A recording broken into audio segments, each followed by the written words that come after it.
All right, we're back. Changing of the crew. Joe Set back in action. Becky Bell joining us for the next couple rounds. I'm sure Drake and Tannen did great for the rounds. Being replaced for a couple rounds, that's a new thing for me. But I'll tell you what, Becky, I Oh went to yeah. lunch. I Mhm. went to lunch during my break, and a friend and I went over to Cafe Rio. Oh. And so I'm ordering, or I'm paying, and Mhm. there's a woman probably in her 60s running the register. Okay. And she looks at me. She's like, she reads my shirt. She says, "Nerd Rage Gaming. Is that Okay. video games?" And I was like, "No, it's like card games." And she's like, "Card games?" And I'm like, "Yeah." She says, "Like Magic?"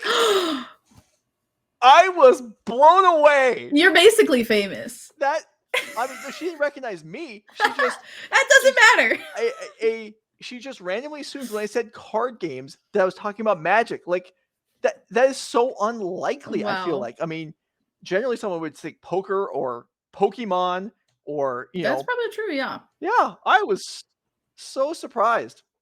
So maybe there is a future for this Nerd Rage Gaming business. I don't know. Wow, look at Anyway, us. we're back here. We're coming into round 8. We got 2 more rounds of Swiss and then the elimination rounds. Thanks for being with us today. We've got local Local to us. We shouldn't say local to local Minnesota. hero may not be the right word, but all around fun guy that's everyone's a fan of. Ricky Tovar on featured this round. He was in the championship a couple years ago. Unfortunately, finished last place, but qualifying You for didn't the need to say championship, that. good achievement, impressive achievement. I'm sure nobody remembers that he didn't have the greatest day. Anyway, he's been playing as Harrison Kanfer, and then we've gotten the backup, or maybe the primary. We'll see which order we do them in. Robert Gonzi and Corey Baldridge. So we've got players deep in the event now. We've also got a leaderboard that is starting to get exciting. Oh, all So right. Yeah, bring us let's through go ahead it. and pop that up. We are qualifying the top 2 unqualified players, or the ones not in orange, Mhm. for the end of the year championship. Piper Powell and Ivan Espinosa already have it locked down, and we see Joseph Bernal had a healthy cushion over a Mhm. number of players heading into this weekend. The Mhm. team event is over with. Andrew Ellenbogen's team did finish second, so he was in 6th place in the standings and has jumped up. Several of these players, Antonio Zanuto judging this weekend. Christoph Schlamm, I don't believe, was playing. Andrew Ellenbogen and Will Kruger in 7th place, also not playing, although he will be with us for the top 8 tonight. Andrew Ellenbogen finishes second in the team event, picks up Mhm. 25 points. Max McVitie in 12th place also picked up 25 points. And Zoe Riederman in 14th place with 37 points also won the event. Her Mhm. team won the event, picks up 30 points. So the up to the moment standings, I believe, not counting what's happened in the modern event, are Bernal at 82, Ellenbogen at 74, and Riederman at 67. And 2 of Ooh. those 3 will likely lock up slots. So Zoe Riederman with some work to do, but a top 8 berth today may do it. And Bernal and Ellenbogen are both taking 2 losses today, and Zoe only has 1. So there's Whew. potential for her to move up. Oh yeah. Yeah, exciting stakes for these players. Meanwhile, on feature this round, when we are ready to go, we will continue the action. Team event. This is a long weekend. I mean, these Nerd Rage Oh yeah. weekends are long, both for the commentators, the staff, and for the players. But here we go. Ricky Tovar, Temur Rhinos, Harrison Kanfer, 4-color control. All right. More Laid out the stakes. affectionately known as Money Pile. Yes, it is. Well, affectionately or not, I think that's kind of a That's derisive fair. name for That's some fair. people. It's like, hey, I'm not winning because of money pile. I'm winning because of skill. It is quite a skill intensive deck. When I was thinking about playing in the team event, there was a lot of, do we play the money pile deck or do we just try to be in a good situation to beat it? And it was one of those things where we're like in our modern see, if we can just get to a point where we understand the lines well enough, it just is so strong. And I think that we're getting to see it this high in this tournament as a result of somebody who just knows how to get those lines and get to those places to play to certain outs, that this deck just has so many of them. Mm-hmm. All right, so Ricky Tovar on the left there. You can see on the sleeves he's wearing the orange and black. That is probably his championship jacket from a few years ago. One of the perks of making the championship is you get a jacket. As you can see that Becky is wearing one also. Oh yeah, or you can just I it out just between got rounds. it. Yeah. Very cool. Makes me feel very cool. All right. So suspend of Crashing Footfalls on turn 1. If you are going to draw it, you may as well draw it early. And so everyone, I think, is familiar at this point with the Cascade decks and how they work. You're kind of cheating to have interaction in the first couple turns with cards that are less mana to play than they actually appear, like Fire Ice, like Dead Gone, things of that nature. So Harrison Kanfer knows what he's up against. I think anyone that's played any modern at all, your opponent plays turn 1, Crashing Footfall, suspend, their whole deck list at this point. I was thinking about that earlier too. I was like, I can remember when like the Rhinos deck, because when it first came out, it felt like it was kind of like a meme. Like everyone I knew who was playing it, like as like the As Foretold kind of deck, I was like, this is just a meme deck. This isn't like a real strategy to be rolling with. But nowadays, like not playing As Foretold, I guess it just found a better home and place in the metagame, and it just feels a lot better now and more consistent. And I think that has kind of segued it from meme into reality as another thing that has never been a meme. Wrenn and Six comes onto the board, and very potent planeswalker to be down this early. So Ricky did have a Force of Negation, could have pitch cast to stop the Wrenn and Six. I believe he may also have Fury in hand. There's a couple of red cards. So really you can Fury or you could Force of Negation the Wrenn and Six. Ricky decides to go neither, and maybe just camping out and waiting for the more dangerous for his deck, Teferi Time Raveler. I mean, that could potentially be the call, or just saying like maybe the Rhinos eventually will figure it out. But it does seem scary to leave this Wrenn and Six on the board. This is like a 4-color control deck, and it just being able to get lands back constantly from the graveyard and make sure that it will have 1, all 4 colors of mana as a result of these fetch lands, and 2, just being able to make those land drops and slowly segue into the late game where it is so potent. Seems like a little bit of a scary decision to me, but you have to imagine that Ricky wouldn't be playing this deck if he didn't have a good understanding of this matchup as well, and has a sense of how this is going to end up going. As second Crashing Footfalls, you're definitely not wanting to draw them, but 2 of them now been the draw for Ricky Tovar. Yeah, so the Force Negation hard cast on Teferi, so Ricky kind of saves a card there, but not having red mana or a Shardless Agent means not really progressing the way he wants to be. I guess this next Rhino that comes on off suspend next turn it's just a turn late as long as Teferi doesn't hit the board. No. Well, no. Teferi is it's a useful card in a lot of matchups, but against the Cascade decks, it's kind of like just a main deck hate card. Yeah, it's such a beating. Will not allow those Rhinos from these Crashing Footfalls that Ricky Tovar has now waited 3, about to be 4 turns to get creatures and board presence as a result of, and it just won't do anything. Going to be kind of heartbreaking if we don't find a way to deal with this Teferi, and it's harder to deal with this Teferi now too, because it also says that you can't play things at instant speed. Yeah, no instant speed and no work. Yeah, you're right. You're his Rhinos he's been waiting around to benefit from for 4 turns. Nope, not gonna function, not gonna work. And Harrison never gonna miss a land drop. Flush with resources. May not actually need to do much else to win this game. Wrenn and Six, I mean, we're nearing ultimate at this point. Exiled, goodbye forever. Crashing Footfalls. Let's see if we can figure out this an answer to this Teferi before this second Crashing Footfalls tries to come to be. Unfortunately, we do have another red card in hand, so we could pitch this Fury, but I mean, Harrison made a great decision to go ahead and uptick on this Teferi to kind of keep it out of range. So beautiful heads up call there as well. Yeah. So, okay, 4th land for Ricky. Still no red mana. There is, I believe, a Subtlety in hand, which, I mean, that's a castable flyer. However, no longer has flash because of Teferi Time Raveler. And yeah, well, I mean, Wrenn and Six Ultimate doesn't currently do anything as there aren't any spells in Harrison's graveyard. But, I mean, that probably won't stay that way for long. Oh, and we know that there just are an abundance of fetch lands in Harrison's hand to follow up this Omnath as a result of this Wrenn and Six just constantly getting lands back from the graveyard. So this is just like slowly being a beating. I think that now getting a peek at like what Ricky has had in hand, it makes sense that we didn't fire off the Force of Negation on the Wrenn and Six. Definitely made a heads up play to be like, the Teferi is a bigger problem. And unfortunately, Harrison, also very heads up play, was like, you know what's better than one Teferi? Two Teferis, because then if the first gets countered, the second one hopefully is coming in when the shields are down, and that's just how this has started to go so far. Yeah, and I mean, how do you draw 2 copies of a card in an 80 card deck? I mean, how? Yeah, it never happens to me. Right. But Harrison gets 2 ones here, picks up Yorion with the extra Omnath mana. May actually be discarding the hand size here. It looks like 8 cards there. Actually, maybe discarding twice.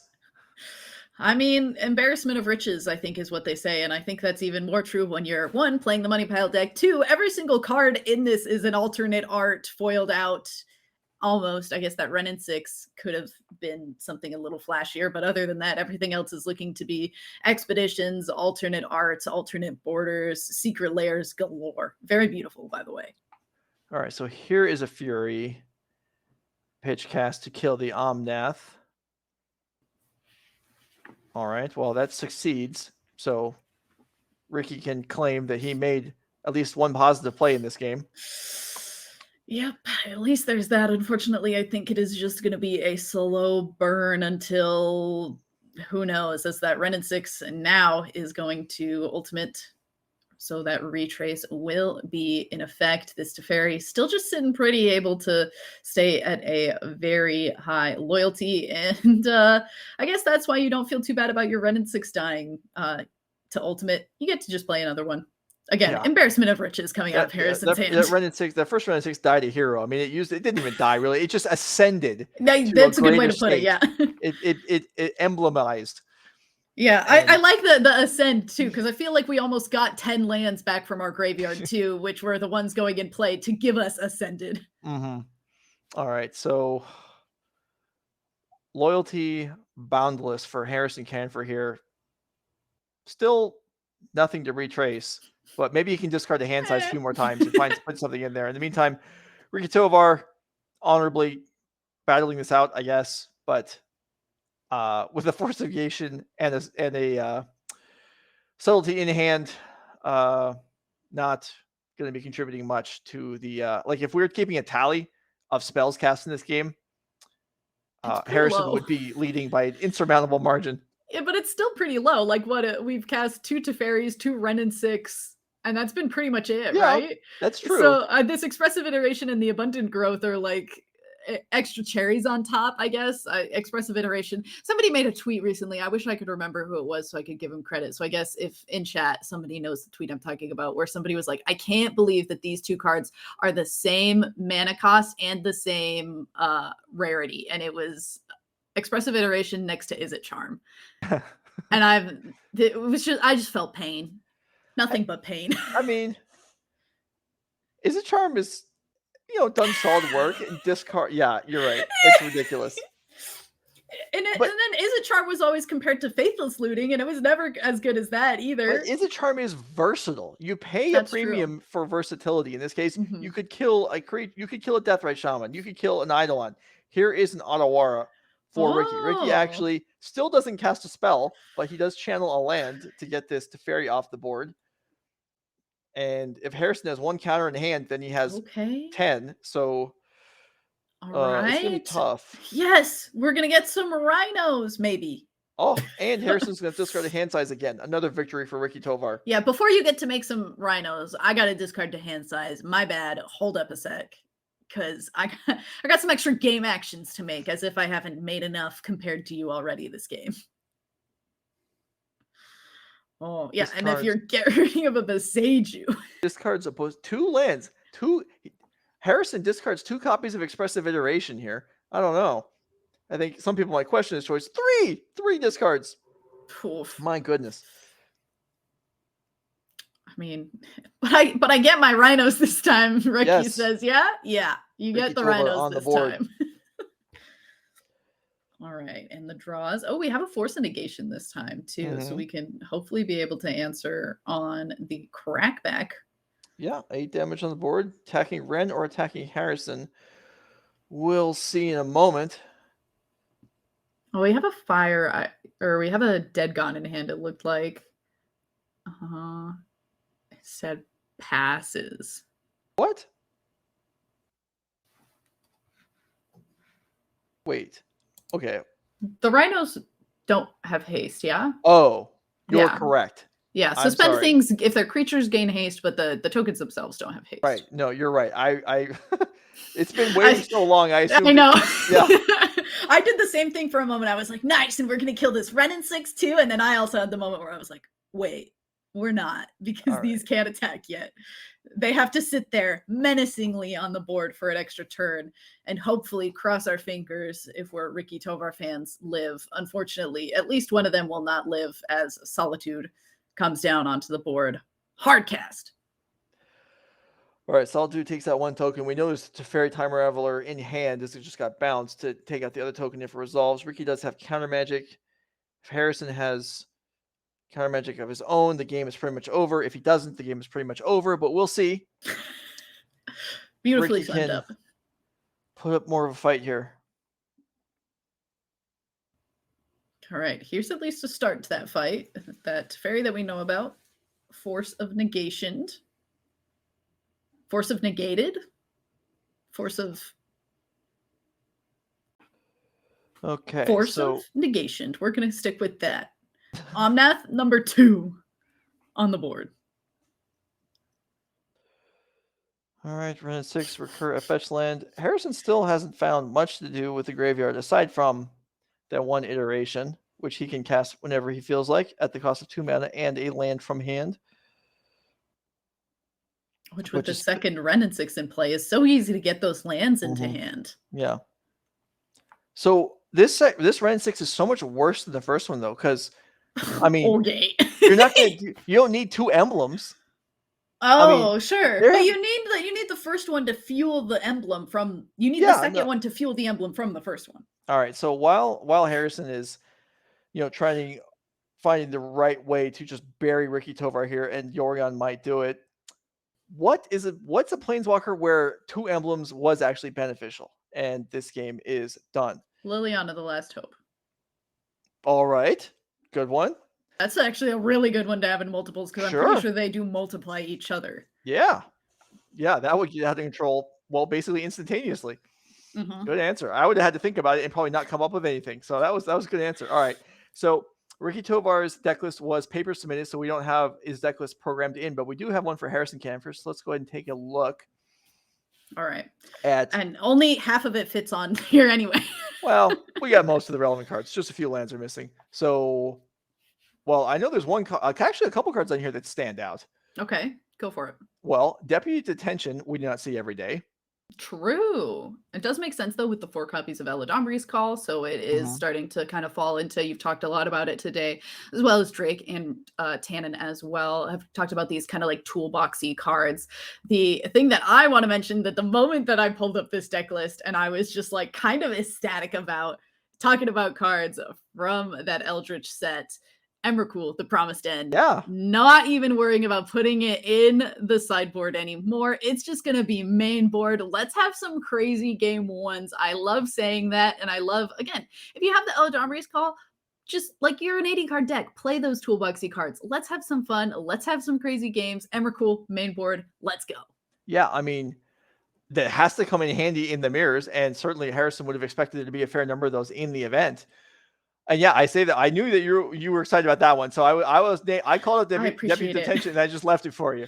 But yeah, Emrakul the Promised Land, sometimes seen as a sideboard card, but effectively playing 4 copies here with 3 Eladamri's Calls and the copy of Emrakul. That's I wonder how useful that's been. I would not be at all surprised if it's been tutored for more often than it's been stuck dead in hand, just because like you're saying, 80 card deck. You got room to play with, and you're not likely to draw random singletons in your opening hand that cost 13 mana. So yeah, that is a pretty exciting development. So playing against the Rhinos deck here. what do we have that we actually are interested in doing? Okay, well, we're going to take that off the screen at the moment, but there's Aether Gusts in there. There's Veil of Summers.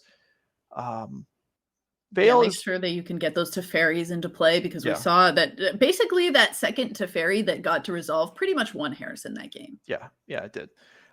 Combined with Ricky's lack of, I mean, for the most of that game, even if Ricky had been goldfishing, he didn't even have a Cascade spell anyway. He just had a couple Rhinos and a couple defensive cards. But that's an low end of variance draw for Ricky Tovar. But yeah, Harrison obviously has prepared for much more difficult hands than that. And yeah, Veil of Summer can help you resolve Teferi, like you were saying, which is a great way of locking down the rest of it. And the Aether Gust is a nice way to get around the Cascade into Rhinos, because Aether Gust what does Ricky do? Put it back on top of the deck? I don't think so. So yeah, that certainly has an effective way of fighting through. So Ricky, on the other hand, even though we don't have his deck list, he's going to have ways to fight back. He's probably going to have Mystical Disputes. He is, as we know, limited by the casting cost directive of the Cascade spells, but there are, there are ways around that. Mystical Dispute being an excellent one that not only deals with, counter spells, but also things like Omnath and Teferi for just a single mana cost. But yeah, even in Standard, when Omnath was like just running rampant, it was amazing how impactful Mystical Dispute was at that point in Standard, because you would just be like, I have to hold it up if my opponent is on turn 4, because I got to make sure I can counter Omnath, or it's just going to go crazy all over the game. And so equally relevant here, and I think is a big thing to notice. But Ricky Tovar is going to be on the play this game, assuming that is what Ricky picks, which I imagine you would. Should be able to hopefully kind of get under that like limbo bar that is Teferi Time Raveler. Right. Yeah. Or maybe he's playing maybe he's choosing to go second and he's got 4 Gemstone Caverns in the deck. You never know. I tried that once. I was excited about the idea of it. I tried it once in the tournament. It mattered. I tried it like 100 times on Magic Online. Okay. How often did it work? I think it's fine. Like, I don't think you give up that much by playing Gemstone Caverns and choosing to go second. I think it's a strategy that's worth exploring further. All right. You heard it here from Joe Lissette. Yeah. Play more Gemstone Caverns. I mean, you should. You should. That card is awesome. Plus, it's one of the only cards I've ever speculated on, and I still have like 40 of them. So, yeah, you can't let people know your secrets, Joe. No, I'm just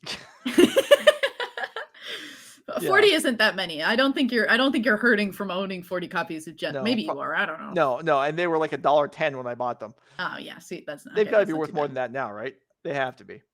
I don't honestly check the price of Gemstone Caverns. I don't check the prices of any cards anymore, really, unless I'm actually buying them for an event, which, since we've been away from Paper Magic for quite a while, has been a long time. Yeah. But, we're on the way back. We are coming back. Paper Magic, Nerd Rage Gaming ahead of the game here. But paper PTQs, paper events, paper pro tours on the way back, which, based on how it sounds like the set championship went this weekend, is a good thing for a lot of people. Yeah, unfortunately, some not good things for some people. Harrison Kanfer going to go down to 5 cards on this mulligan here. And that's going to be a little bit rough, but I mean, London Mulligan does make it a little bit better, and we've seen what something like a turn 2 Wrenn and Six can do. Can make a nice okay.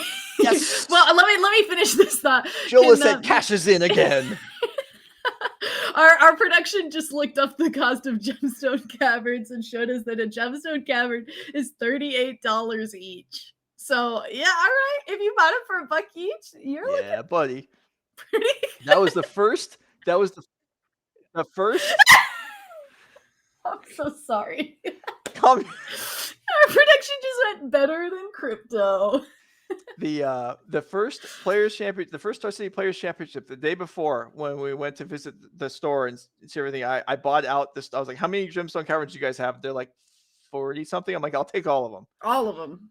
Plus, I played 4 in my deck, so I could get the word out. Get people to recognize it. There you go. Catapulted upwards in value. All right, so we're resolving mulligans here. Harrison's down a couple cards, I believe. At least I believe one. Going to 5 this time. Yeah. Well, 5 cards is still passable. He's going second. There are routes to picking up lots of cards. I mean, Wrenn and Six is worth as many land drops as you can make. Teferi's worth Ricky's whole deck. So there are ways for Harrison to catch back up here. We'll see how it plays out. Okay, Triumph to start for Ricky Tovar, and then it is actually going to be an Abundant Growth on top of a Breeding Pool, I believe, to start off for Harrison here. So nice start, nice start. Yeah, so fixing your mana is nice. It is tough, though, when you're keeping a 5-card hand. Abundant Growth is basically the top card of your deck, so you really don't know what you're keeping. And, well, Ricky, once again, on the suspend plan. I mean, as long as we don't see a Teferi this time, you got to be feeling pretty good about it. And you have to realize that I was able to at least see what would have been Harrison's 6-card hand, Mhm. and there was a Teferi and a Wrenn and Six in it. So you have to imagine that there were just like no lands, at Right. least in the second hand that we saw Harrison draw up, because that has to be the only reason that you wouldn't go ahead and keep something with as too big impact of cards as those two. All right. So Ricky Tovar going into his third. I mean, we didn't have a deck list for Ricky Tovar, and this is Ricky Tovar. Are we sure he's actually playing suspend cards and he's not just on the cascading on the suspend Rhinos plan? Maybe maybe there's Asphalt in the deck. We don't know. Ooh, Maybe could I went be. on that whole spiel about it being a meme previously, and that's what Ricky is playing. Ricky's gonna watch this back and be like, I can't believe you called my deck a meme. All right, so Eladamri's call here for Harrison. I wish we could Eladamri's call for a Teferi. Yeah, that would be nice. There are tutors for planeswalkers, right? They're generally 3 or 5 mana white spells that are completely unplayable. Yes. That sounds about right. Mm-hmm. All right, Deputy Detention. That's a nice one, as that will take up any number of Rhinos that Ricky manages to put into play. And they won't come back, too. Yeah. Okay. That is excellent. I love that we're getting some use out of at least one of the toolbox cards we mentioned. There was also like a copy of Eternal Witness as a one of in the deck that I saw as well. That's just a nice one. That's just a good card. That's just a good Magic the Gathering card. So it makes sense to have it as a one of in your deck. Okay, so now time for Ricky Tovar to rethink things, as Deputy Detention is not a card that probably everyone's played against recently, and yet it is above average in handling a crash of Rhinos. Yeah, when was the last time we saw it a lot? When Humans was played a lot? Yeah, and I even think then, so. like, some people were like, I'm not crazy about this card. First of all, it's not a human. It's a Vidalcan. So not really doing a great job of playing with all of the other humans, but was just a very strong effect that was also a creature, so played nicely with all of the creature synergies. That's nice work. I knew it wasn't a human, but I certainly did not know it was a Vidalcan. I played a Vidalcan in the D&D Magic set, the Ravnica one, which is the only reason that I pay a lot of attention to Vidalcan characters in Magic now. I see. All right, so Ricky passed up playing Shardless Agent in potentially maybe in fear of the Deputy of Detention not having an answer to it. So this turn, looks like he's got Archmage Charm in hand. So kind of the Brittany style version of the deck. And Shardless Agent, okay. So finally in game 2, Ricky does what his deck is planning on doing. We found a way to cascade. There we go. There had to be one in the deck. Let's go. All right, now we get to see if we're Harrison. Do you wait for this other Crashing Footfalls to resolve before you Deputy of Detention? Or when, if you know that there is another one on the horizon, when do you decide to deploy the Deputy? Yeah, well, that may be why Ricky chose to wait a turn and play it now, to make Harrison have to make a difficult decision, because if Harrison chooses to take, a swing of 8, well, he can't take 2 swings, or arguably he could. He go down to a very low life total, but I think you have to just do it now.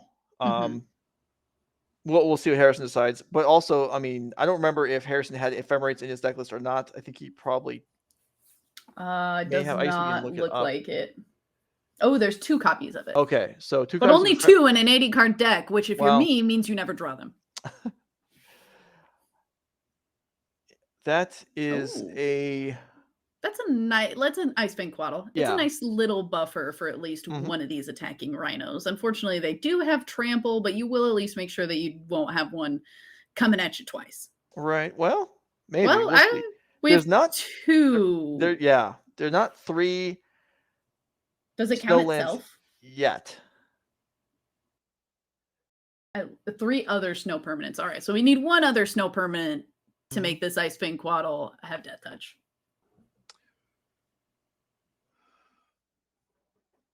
And there is the deputy as well. But Ricky may have an answer prepared. Does fetch here in response. Steam Vents and Mystical Dispute. We talked about several targets for Mystical Dispute. Also works against Deputy of Detention. Oh, that would be big here. It would. And Ephemerate, Ephemerate's great, but it's not going to work if Deputy never makes it into play, and it does not. Very nice. So that explains why Ricky waited a turn to pull this off, and now is ready for a pretty sizable attack with another pair of Rhinos waiting in the wings. Yeah, and because that Sacred Foundry was the land for a turn, that Ice-Fang Coatl, like we mentioned, doesn't have Death Touch. So not really going to be able to do a big upward punch against these Rhinos. Yeah, and no third Snowland, so yeah, 10 incoming. Harrison will block the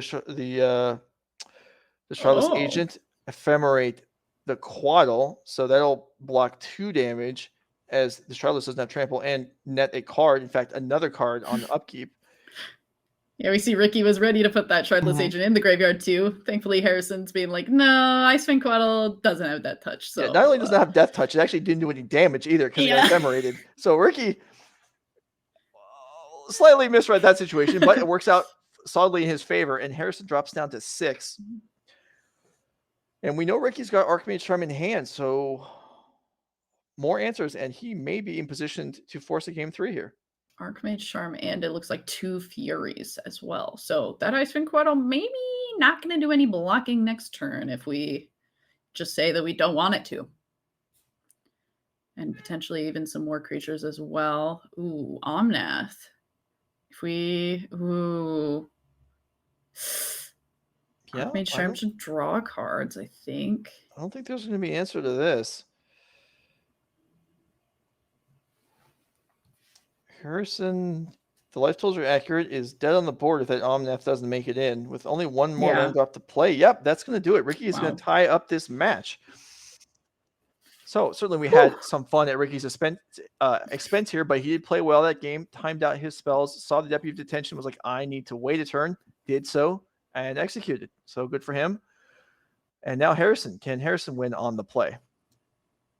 I think that it definitely matters a lot more for the Crashing Footfalls deck to be on the play than this 4-color control deck. I think that control decks notoriously are so good at accruing card advantage that they don't really care about being... obviously, everyone wants to be on the play. I can't think of a deck, aside from Joe's Gemstone Cavern deck, want to be on the draw. So I think that Harrison's going to be happy to be on the play, but I can't really imagine that it felt like that was make or break. And we are going to hopefully Harrison Kanfer did go down to 5 cards in that game, hopefully going to be able to keep a more sizable hand this time around. And I have to imagine once again that Harrison was just either got unlucky with lands across both of those or was not aggressively mulliganing for those hate cards, because we saw Harrison with those hate cards in some of those opening hands and then decided to still ship it. So it's going to be interesting to see what actually ends up being the keep. I don't think we saw any crazy sideboard cards from Harrison that game either. So those Aether Gusts that we talked about didn't really get to see anything, or potentially those Veil of Summers as well. So those didn't quite come out, or at least that we saw from Harrison's deck. But again, 80 card decks, sometimes you're not going to see some of those things. But hopefully if you did sideboard in those things, and those are things that you want to see. And if you're a Harrison fan, you're hoping that they show up in this game 3. Yeah, no, you're definitely right about that. The 80 card dilutes. I mean, sure, your 4-Fs in your main deck are more spread out, but you really dilute your sideboard effectiveness because you can't often even have a 4-of or even a 3-of in a sideboard. So you're boarding in maybe 2 copies of something. You're better off with boarding in tutor targets at that point. But there is some counter magic for Harrison. We'll see. Game 3, players are drawing their opening hands. Are we keeping 7? We are not on either side. Oh, unless we actually just didn't have 7, and then that looked like we were drawing like 2 cards to see what was like on the rest of the deck for Harrison. I thought we weren't keeping that, but I guess no. You're right. You're right. I thought he was drawing more just to see what the top cards were. Yeah, but I don't ever do that. I'm not a believer in that. Neither am I. Because I don't want to, give myself. I regret enough things. I don't need to regret mulligans that I should or should not have taken. Exactly. Yeah. I have a hard enough time getting myself to mulligan marginal hands. I don't need to then reinforce that it was a bad idea. Yep. No, exactly. I'm with you. So I don't ever look, but I know some people are like, nah, I just want to know. It'll like, it really hurts me if I don't know. And I'm like, couldn't be me. Well, ooh, all right. I heard earlier you were telling the story about like every time you mulligan, you always tell your opponents, oh, you have to get me back on the next game. Ricky is doing that here, going to 5 after Harrison went to 5 in the game before. Yeah, Harrison went to 5, and now Ricky's on the way to 5 at most. Now, this Temur Rhinos deck can get quite a bit of value from one card, like 3-land Cascade Spell. I mean, that's more than one card of value, but yeah, I mean, really, where we're at in Magic the last few years, or even the last several years, compared to a decade ago or 15 years ago, every card is worth more than one card because it's just the cards are just better. Yeah, is it Charm versus Expressive Iteration? Exactly. So if your average card's a 2-for-1, then I guess we need to come up with new terminology to rank these things. So very, very true. Yeah, if Harrison Kanfer, I'm sorry, I don't know what I said before. Harrison Kanfer is the name. I think you've been saying it right. Okay. Yeah, so I mean, is Omnath just like an average card in this deck now? It's not even, we don't even call it card advantage because that's just implied that you would get an extra card out of everything. Yeah, every card in Modern is card advantage. So it's got to be like a 3-for-1 if we actually are going to call it like for real card advantage nowadays. Lands are barely even card advantage. All right. So Harrison, knowing he's 2 cards to the good here versus Ricky Tovar, getting things going in game number 3.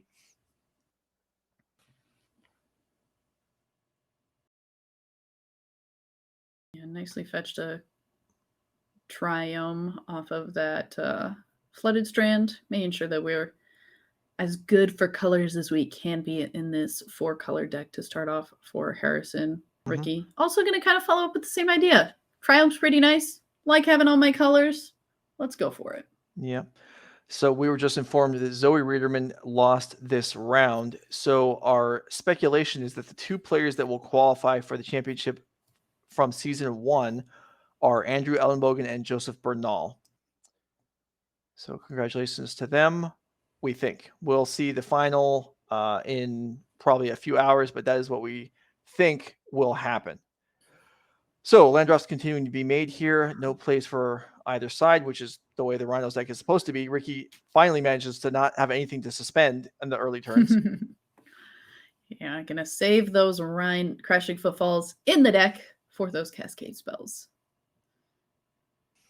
Going to be another little fetch here for Harrison. Does have those Ether Gusts in the deck. They're in there. We'll see if we end up seeing them. And Eladamri's Call going to be. This is nice. Play. This is just a comfortable play on turn 2 to set up whatever. Again, probably not quite a few matchups.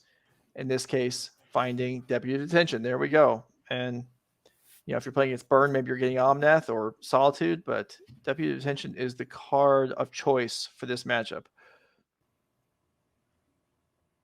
Ricky Tovar just slowly shuffling his cards in his hand, like, that's it. There's no words, just. We've all been there. Grumble, grumble. And Fail of Summer is drawn for Harrison also. So whatever he decides to play, eventually he will likely be able to protect. Yeah, it has a counterspell as well. So double protection happening here as well.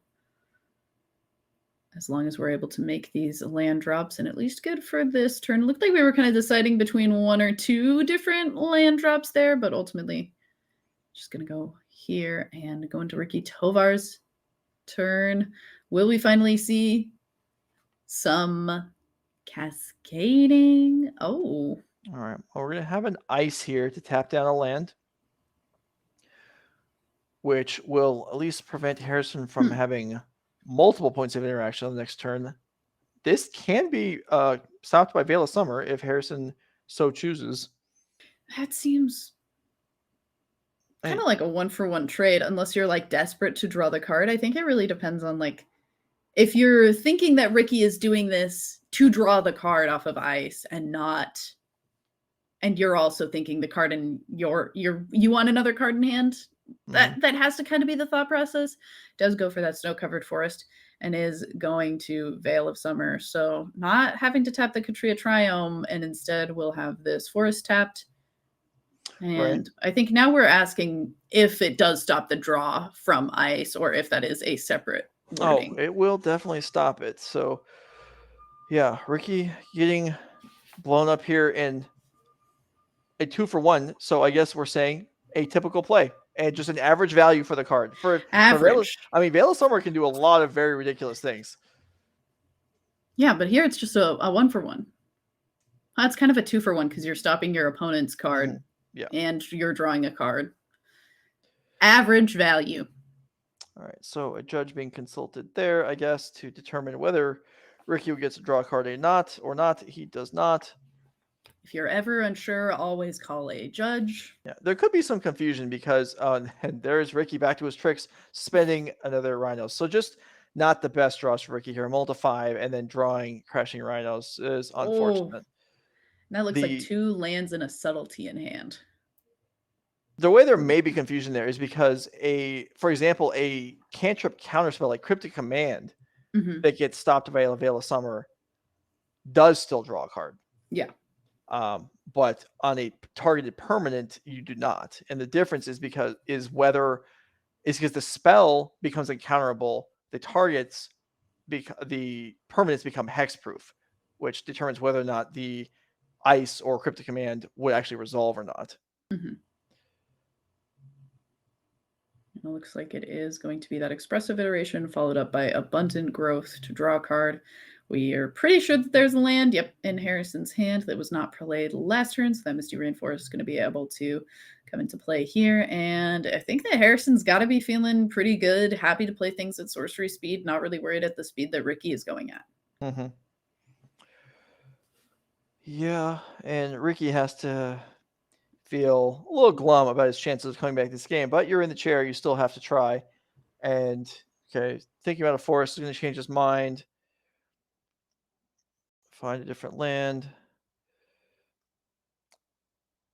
I saw a chat in favor of the basic lands chosen by these players. I don't know, what's your feeling as the more artistic of the two of us? Oh, I'm pretty sure that the forests in Ricky Tovar's deck are the forests are APAC, I think, at least. Okay, one of them that I've seen. I know don't the brand. think the islands are. That's like a brand name to me. Like I couldn't identify them, but I know whoa, APAC. I know that means their quality. Yes, and so I'm a fan of those. These islands, though, I don't believe are APAC, but they are still a nice choice. I do like Old Border Basics a lot, but I am also quite partial to the 8-bit snow basics. I would have to give a slight edge to Harrison here as far as basics are concerned, based on my own personal preference. If you turned around and said, no, I think the APACs are better, I would say that's a totally fine feeling about it too. I, on a lot of days, would probably agree that the APACs are some of the best basic lands to exist in Magic the Gathering. All right. I mean, of course, some of the best we're saying, behind revised, obviously. I mean, it goes without saying, but I will say it anyway. We all strive to establish some sort of personality, and that's what I ended up with. With revised basics? Yeah, exactly. That's fair. I mean, that's a good one. I do remember, I loved playing with white border basics in like every mono red deck. For some reason, that just feels right. I feel like if you weren't playing white border basics in your mono red deck at any point, that just felt wrong to me. Okay, back to the game. I feel like every once in a while we should clue in on the actual action that's happening, even though it hasn't amounted to very much yet. There we go. Here we go. Now we got something to talk about. All right, Teferi, hardcast subtlety for Ricky Tovar. So trying to advance his position here a little bit. Yeah, and we're going to see this Fetch of this Misty Rainforest in response, which with 2 mana available, we know that there's a counterspell still in Harrison's hand as well. So you kind of just gotta imagine that if you're Ricky and you see 2 mana and one of the lands that's being picked up is a blue source, you just got to be like, I know what's coming. And there we go. Counterspell, saying no to subtlety, and we're also pretty sure that the last 2 cards in hand for Ricky are lands. Ouch. Well, crashing or yeah, Crashing Footfalls. Rhinos will tick downwards. Ricky may not want to take it down at this point as he needs time to get this Teferi off the battlefield, which just looks like it's not going to happen. I mean, drawing an Otawara would be a way to do it uncounterably. So that would be a nice development, but this Teferi ticks up to 6, safe from Fury or any sort of burn spell. Oh. And I mean, there's a mystical dispute in hand for Ricky Tovar, but now since that Teferi is resolved in play, not being able to play things at instant speed basically makes everything of Harrison's uncounterable. Yep. Not literally, but by function of the game before somebody in chat gets upset with me. How could chat get upset with you? I don't know. I won't allow it. Aw, that's so sweet. I am a sweet guy. I keep that hidden from basically everybody. I wouldn't want to. I know. I watched your cast with Drake today.